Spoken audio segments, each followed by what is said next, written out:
what I want to cover with you today is 10 core systems you should have in place within your real estate business. Just take a few minutes here to show you the 10 core systems that you should have in place to generate lots of revenue for yourself. So obviously, number one is for sale by owners. Now, if you go to Zillow.com, you just put in your city, you can see there are dozens and dozens of FSBOs in your area, every area throughout the United States. The question is, what do you say to them? How do you get an appointment with them? And how do you get them to ask you to list the property for them? So as many of you know, our successful agents are getting about a 60% close rate from phone to actual listing appointment. So for sale by owners, you've got to have a good system behind that. Otherwise, you're going to have a lot of bad feelings or not feeling like for sale by owners is something that you should be working towards. You've had bad experiences in the past or something like that. Next is expired homeowners. Now, the advantage with expired homeowners is we know how much the home won't sell for, so it's much easier to get homes priced correctly. Here's my question to you.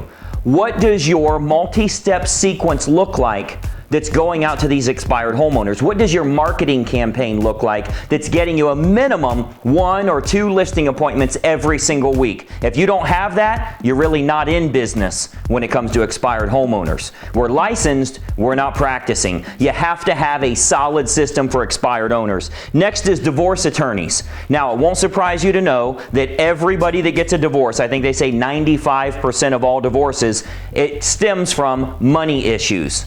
Which if both people can't afford the house, guess what the court orders? As a decree of the divorce, they are legally required to list that home for sale. Are those attorneys in your town referring all of those listings to you? They work with dozens and dozens of people getting a divorce every month. How many of them are they sending your way? Do you have a letter that you're utilizing to attract divorce attorneys so you become their preferred realtor? Well, the same goes for probate. Every single month, there's probate deals that are getting listed. Are you attracting any of those through third-party endorsement? These attorneys that can refer business to you. You have to have a good system in place for that. What about boomers and seniors? Boomers and seniors is a really big market right now. We've got a lot of our agents that are working specifically with people that were born between 1946 and 1964. That's the baby boomers.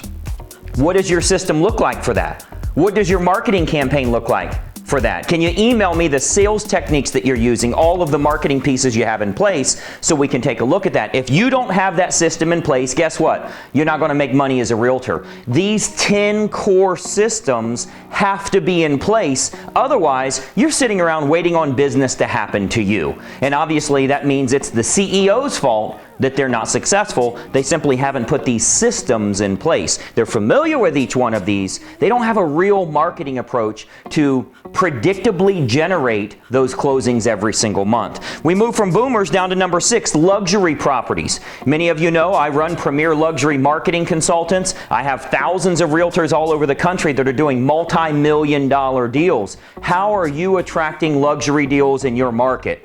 Here's a question for you. How much would you make if you sold $1 million home? How much is 3% to you?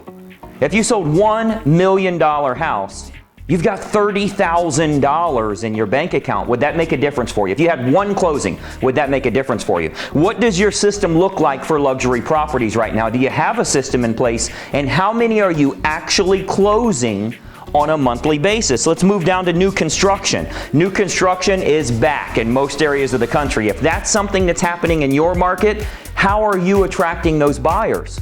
How are you getting them to go with you instead of going directly to the builder? Do you have a solid system in place for that? What about number 8, move-up buyers?